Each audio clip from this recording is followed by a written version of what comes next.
예, 여러분 안녕하세요. 자, 오늘은 고전의 이해와 감상의 두 번째 시간을 가지도록 하겠습니다. 자, 오늘 이제 수업을 할 것은요. 저번 시간에 그 문헌신화에 이어서 서사무가를 한번 같이 공부를 해보도록 하겠습니다. 자, 이 서사무가라는 게 이제 있고요. 여러분 그 교재로는 25페이지를 펴보세요. 26페이지 앞입니다. 자, 제2장이 서사무가입니다. 서사무가. 이 서사무가 할 때 이 서사라는 말은 이야기라는 뜻이고요. 이야기. 그다음에 이제 무가라는 것은 이제 무당의 노래라는 뜻이죠. 무가라는 걸 한자 쓰면 이렇게 쓰죠. 무당의 노래. 그래서 이 무라는 것은 무속을 가리키거든요. 무속. 그래서 이, 이 서사라는 것은 이야기고 이것은 이제 노래죠. 그러니까 이야기가 결합된 노래다 이렇게 볼 수가 있겠죠. 근데 이제 주로 그러면 내용은 뭐냐? 어떤 무속신, 이런 무속신의 일대기나 내력에 대한 이야기를 한다는 거죠. 그래서 이제 이게 하나의 일대기라고 이제 볼 수가 있습니다. 한 사람의 일대기를 이야기한다. 그리고 이제 이 서사무가를 보면 무슨 본풀이라는 게 많이 나와요. 무슨 본풀이. 그러면 이때 본은 근본이라는 뜻이죠. 그러니까 근본을 풀어내는 이야기다 이렇게 보시면 될 것 같습니다. 자, 26페이지에 함경도 함흥지역의 큰 무당 해가지고 거기 김쌍돌이가 구현한 창세신화가 나왔으니까 한번 읽어보시면 좋겠습니다. 자, 27쪽에 바로 이제 창세가로 들어가도록 하겠습니다. 27페이지입니다. 여러분 교재. 자, 여기 이제 보면 창세가 세상을 만드는 이야기죠. 하늘과 땅이 생길 적에 이 하늘은 하늘이겠죠. 땅이는 땅이죠. 땅. 땅이라고 하는 건 땅이. 하늘과 땅이 생길 적에 미륵님이 탄생한 즉 미륵님은 일종의 불교신이라고 볼 수 있습니다. 그래서 미륵님이 탄생한 즉 하늘과 땅이 서로 붙어서 떨어지지 않는다는 거죠. 하늘은 북계 꼭지처럼 이게 이제 북계라는 것은 일종의 가마솥이라고 이제 써놓으세요. 가마솥의 꼭지라는 의미입니다. 그러니까 가마솥의 그 꼭지처럼 도드라지고 그러니까 이렇게 가마솥 뚜껑이 이렇게 생겼지 않습니까?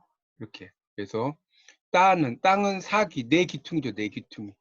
네 기퉁이에 구리기둥을 세웠다는 거죠. 그리고 그때는 해도 둘이고 달도 둘이다. 그러니까 해와 달이 다 둘이라는 겁니다. 지금 여기 있는 게 하늘이 둥글고 땅이 네모나다. 이걸 이제 뭐라고 하냐면 한자로 천원, 이 둥그런 자거든요. 그다음에 지방이라고 합니다. 천원 지방 이렇게 이야기하죠. 둥그런 자입니다.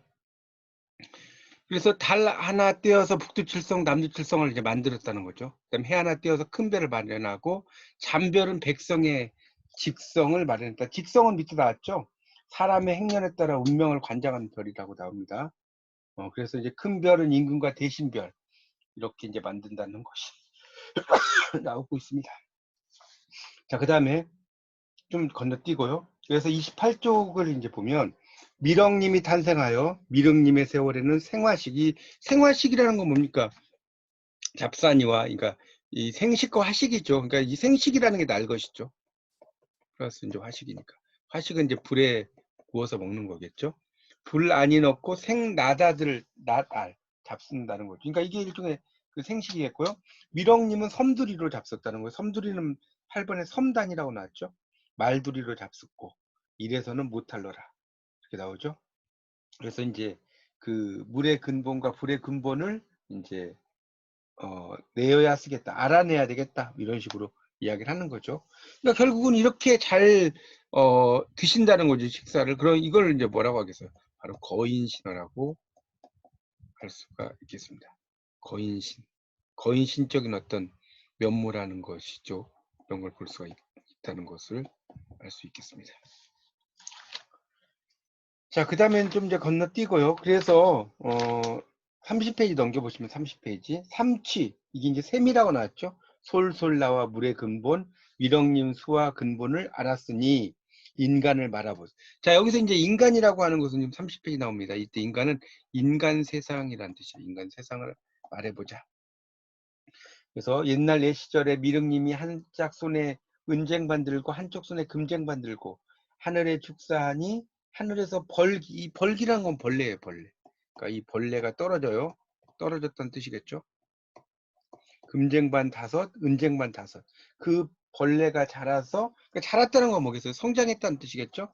성장을 해서 금벌레는 사나이, 그러니까 사나이겠죠. 남자가 됐다는 소리예요. 은벌레는 계집, 여자가 됐다는 소리죠. 그래서 부부로 마련하여 세상 사람이 나였어라. 미륵님 세월에는 섬들이 말들이 잡숫고 인간 세월이 태평하고 그랬는데 석가가 이제 나와서 세월을 빼앗으려고 한다. 이렇게 이제 나오고 있습니다.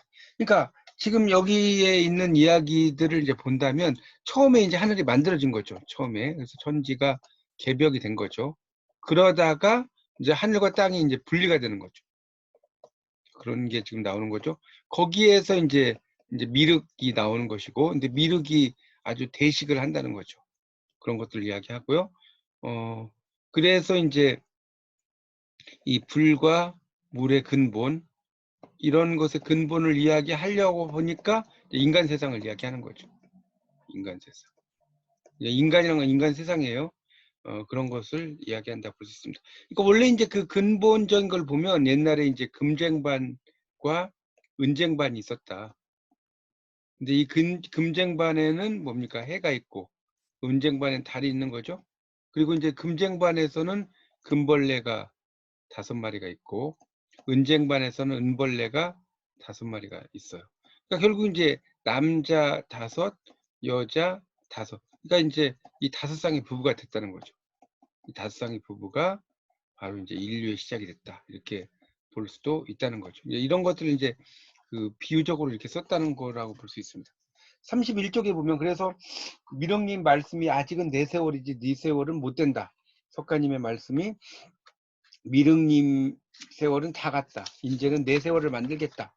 미륵님의 말씀이 너 내 세월을 앗겠거든, 빼앗겠거든. 너와 나 내기 시행하자.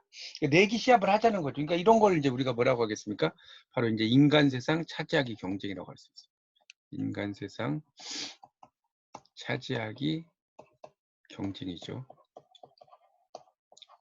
이렇게 이제 한다는 거죠. 그러니까 이 경쟁은 누가 하는 거? 미륵과 석가가 하는 거죠. 그래서 더럽고 축축한 이 석가야 그러거든 동해 중에 금병을 동해 가운데 금병에 금줄 달고 이건 이제 미륵을 이야기해요. 거기다 밑줄 치시고 미륵이라고 써놓으세요. 은병에 은줄 달고가 바로 석가죠. 미륵과 석가죠. 미륵님의 말씀이 내 병의 줄이 끊어지면 너의 세월이 되고 너의 병의 줄이 끊어지면 너 세월이 아직 아니다. 동해 중에 석가 줄이 끊어졌다는 거죠. 그러니까 석가의 줄이 끊어졌다는 거예요. 그러니까 석가님이 내밀었소와 그러니까 승복을 하지 않았다는 거죠. 또 내기 시행 한 번 더 하자. 그래서 성천강에 여름에 강을 붙이겠느냐? 얼어붙게 하겠느냐 이런 뜻이에요. 그러니까 미륵님은 동지체를 올리고 이 동지체라는 것은 이제 정확한 뜻은 알 수 없다고 나왔는데 뭐 글로 쓴 증서 정도로 뜻이라고 나오죠. 석가님은 입춘체를 올려서 미륵님은 강이 맞붙고 석가님이 또 졌어요. 또 한 번 더 하자. 보통 이제 3세판이잖아요, 한국은. 자, 32쪽을 펴보세요. 자, 그래서 너와 나와 한 방에 누워서 모란꽃이 모랑모랑 피어서 내 무릎에는 이제 무릎에겠죠, 무릎에. 무릎에라는 게 무릎에. 지금 32쪽 보고 있어요. 올라오면 내 세월이고 너의 무릎에 올라오면 네 세월이다. 석가는 도적 심사를 먹고 반잠. 그러니까 반잠은 정확하게 잠을 자지 않았다는 거죠. 이게 속임수죠. 미륵님은 찬 잠을 잤죠. 미륵님 무릎 위에 모란꽃이 피었어요. 근데 석가가 중등사리로 꺾어다가 이제 중간에 꺾었다는 거죠. 자기 무릎에 꽂았다는 거죠. 일종의 이식을 했다는 거죠. 그리고 나서 축축하고 더러운 이 석가에 내 무릎에 꽃이 피었음을 내 무릎에 꺾어 꽂았으니 꽃이 피어 열흘이 못 가고 심어 10년이 못 가리라.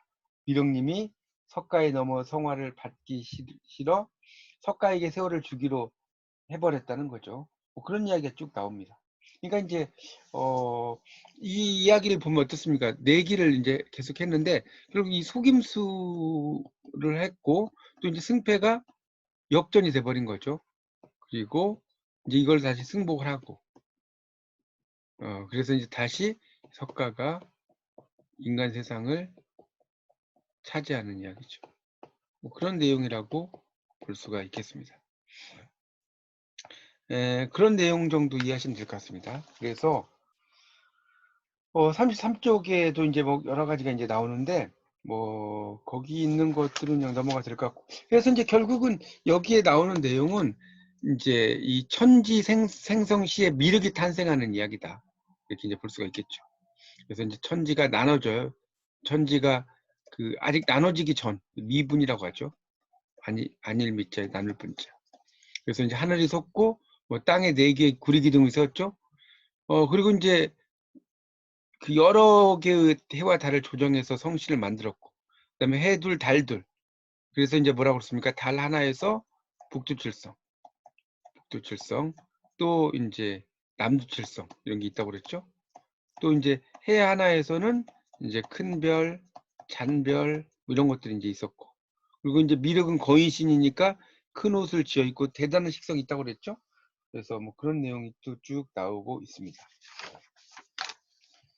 그래서 이제 미륵의 양손에 이제 든 금은쟁반에 금은벌레가 하늘에서 떨어져서 인간 남녀가 됐다는 이야기도 했었죠, 아까. 그리고 이제 다시 뭐 했습니까? 석가가 출현해서 인세 차지 경쟁을 한다고 그랬죠. 그런 이야기도 했었고. 그래서 이제 석가가 나중에 속임수를 써서 인간 세상을 차지하는 거죠. 그렇게 이제 볼 수가 있겠습니다. 그러니까 이 내용은 결국 이제 미륵이